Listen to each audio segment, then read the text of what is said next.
Okay, everybody, thank you for being here for my super interesting and very cool presentation about national parks. No better way to start off than with a little game, some audience participation. I'm going to show you a picture like this one, and you just have to tell me what national park it is. So, where was this picture taken? Yeah, in the front row here? Geneva National Park? No. Yeah? Yosemite. Yeah, you're right. Woo! Got another picture. Everybody else feeling lucky? Yeah? North Korea. Yeah? Geneva National Park? No. No. Nope. Yeah, in the back. Acadia. Wow, pretty smart. You're right. Next. Yeah, Blair. Yellowstone. Oh yeah. That's mine. We got a lot of these, so I'm gonna need you guys to keep answering questions, otherwise we're gonna be here all night. This is a tough one. Everglades. Everglades. Yeah, Everglades. And this one? Why are these people so smart? Volcano National Park. Yeah. What? Really? Next. I'm gonna say Glacier. No. The Grand Tetons. Is it? I don't think so. This is Mount Denali. It's up in Alaska. Alaska.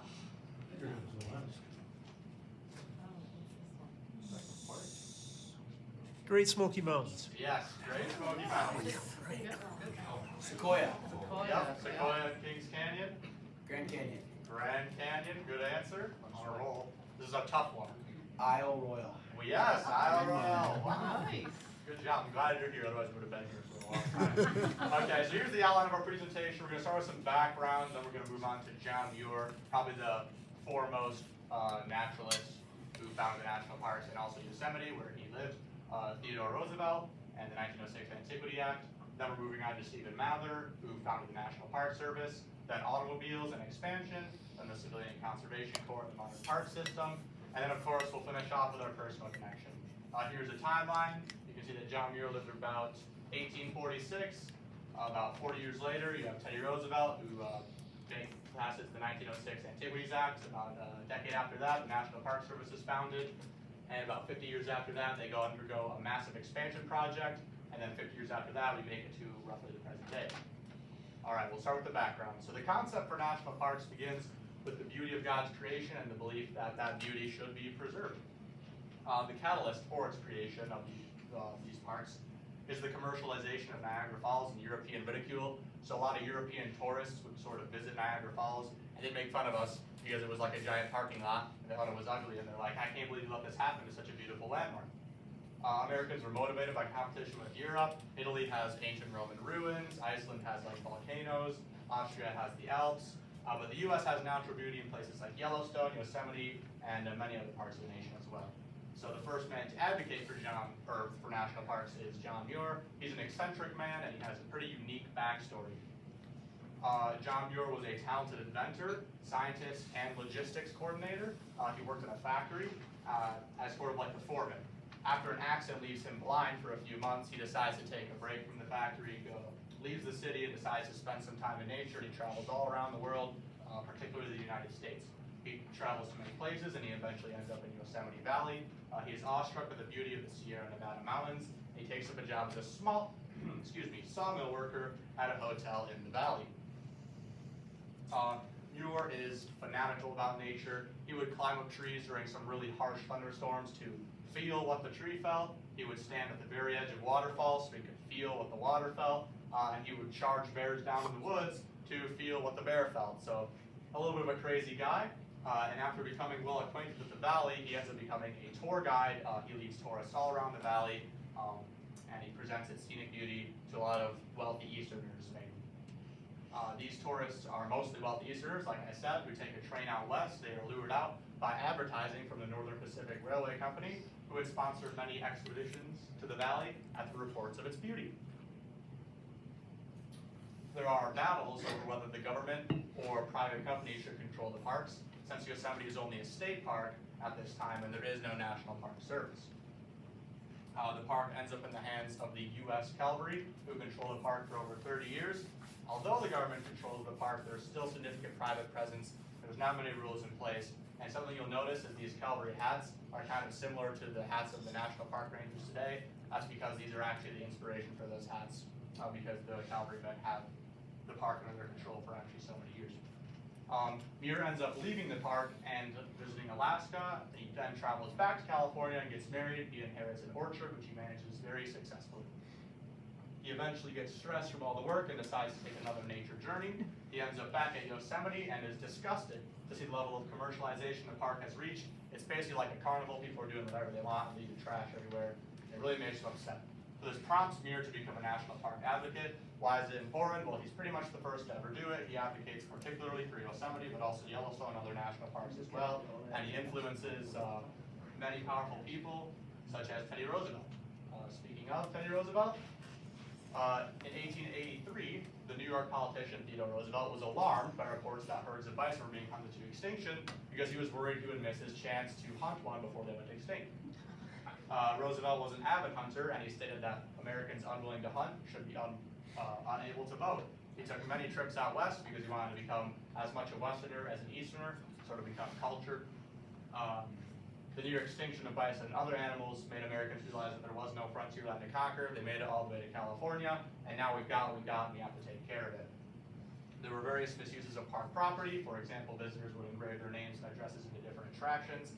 The cavalrymen would then look these names up in the hotel registry, drag the perpetrator to the graffiti, and force them to clean it. So they aren't very clever. Roosevelt soon teams up with a magazine owner named Grinnell to create the Boone and Crockett Club to endorse all things hunting. This club is still active to this day. This boosted support for the protection of the parks and wildlife, particularly because he has a lot of wealthy connections and important people in this club, so he's able to lobby a lot of congressmen to make things happen. Soon, the 1906 Antiquity Act was passed, allowing the president to create national monuments without congressional approval. Before this, all national parks had to be approved by Congress. This was huge for the preservation of many areas and led to the creation of some of America's most iconic national parks like Grand Canyon, and I think also Arcadia. Next up is Stephen Mather and the National Park Service. So before the National Park Service was created, various different government agencies had control over different parts of the park. You've got like the Department of Agriculture, the Department of the Interior, and of course the Army, like I mentioned with the cavalrymen. There was no standardized rules, and nobody to make sure that the laws regarding the parks were being followed.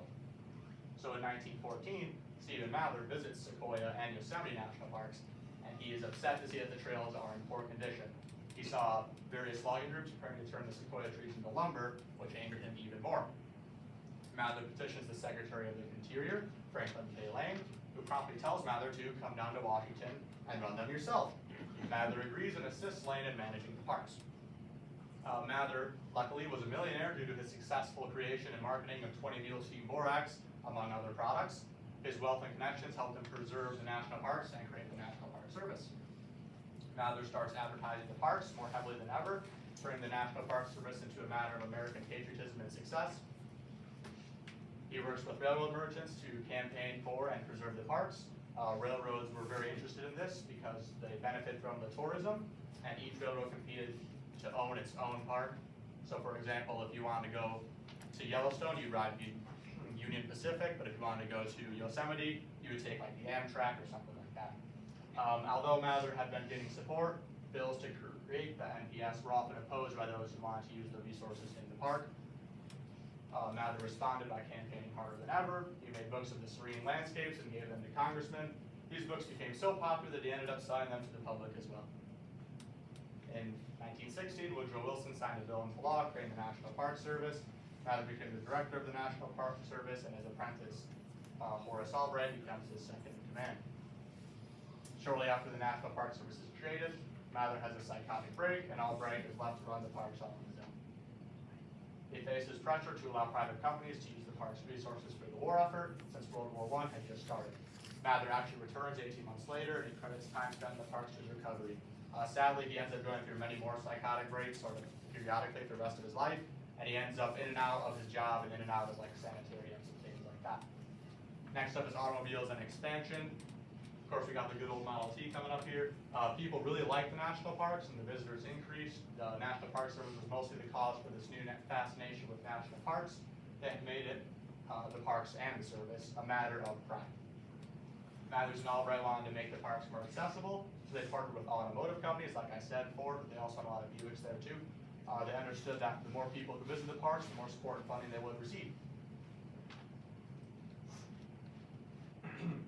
They really wanted to make the parks a destination for recreation and entertainment. They offered to host the Olympics, like the Winter Olympics, but they were denied, which is probably for the better. They built zoos, they built racetracks, and many other things. So they're starting to detract from their original idea of preservation and start to get more into entertainment.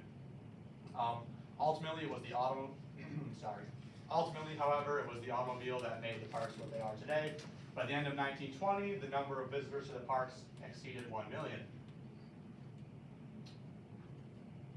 However, some people call the automobiles a devil's bargain since they require more infrastructure, damaging the environments of the parks.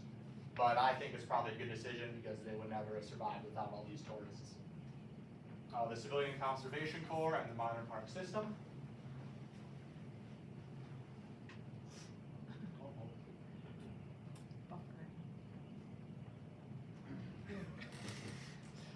Has been any other good presentations? Talking about end off the night strong.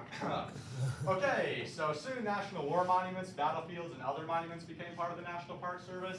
Important structures like the Lincoln Memorial, the Statue of Liberty, and of course Mount Rushmore also became national parks. And so this is when we see the National Park Service turn from a movement as a manager of national sites into a movement to protect all significant American cultural or historical landmarks. Please, no black photography. Thank you. So the Civilian Conservation Corps was created during the Great Depression to give young men work. As you know, the economy was very bad during this time, so they wanted to stimulate it. They performed many different tasks to improve the parks, like building roads and cabins, and also clearing brush. In a way, the Great Depression actually is a golden age for the national parks. This is because the government wanted to stimulate the economy by creating jobs, and putting people to work in the national parks was a great way to do this. Once World War II broke out, parks were on the back burner because there was more important things to spend money on. However, they still had an important role in helping weary soldiers recuperate during their time off. A lot of soldiers in the Pacific Theater would actually get flown back to the United States and sort of take these little vacations in the parks to help them recover from the war. After the war, parks became popular again and saw more visitors than ever before. And this puts a lot of strain on the parks because they really aren't prepared to handle all these people. In order to handle all these new visitors, the parks received a lot more funding, and they're upgraded by 1966 in a famous project called Mission 66. They paved and widened a lot of roads, which upset a few people who wanted the parks to be more pristine. But like I said, I mean, the more people you have to do something. You can't just keep it perfect. Anyway, eventually the idea of national parks spreads across the world. Notable parks include the Torre del Paine in Chile, the Kruger National Park in South Africa, and Fiordland National Park in New Zealand. In 2024, the U.S. National Park Service reported a record 331.9 million visitors. And finally, our personal connection. Can't believe we made it all the way here. Thought it would crash or something. I chose national parks because I thought that they would be a simple and interesting topic, but not so interesting to get all you guys here, but apparently I was wrong. I've been to many different national parks over the years, so I wanted to learn more about them and how exactly they came to be. I think it's easy to see how national parks relate to Christianity. Nature is a blessing to us, and we have a duty to take care of it. Here's some Bible verses to explain. The Lord God took man and put him in the Garden of Eden to work it and keep it. So the very first job man had was actually taking care of nature and using and enjoying the fruits of his labor. We have Psalm 19, verse 1. The heavens declare the glory of God, and the sky above proclaims his handiwork. I think this is a good verse to demonstrate how you can see God's glory in all nature. And lastly, Jeremiah 2, verse 7. I brought you into a plentiful land to enjoy its fruits and good things. But when you came in, you defiled my land and made my heritage an abomination. So I think it kind of emphasizes how we're meant to enjoy what we have, but also to take care of it and protect it. So we are called not only, our MCS connection.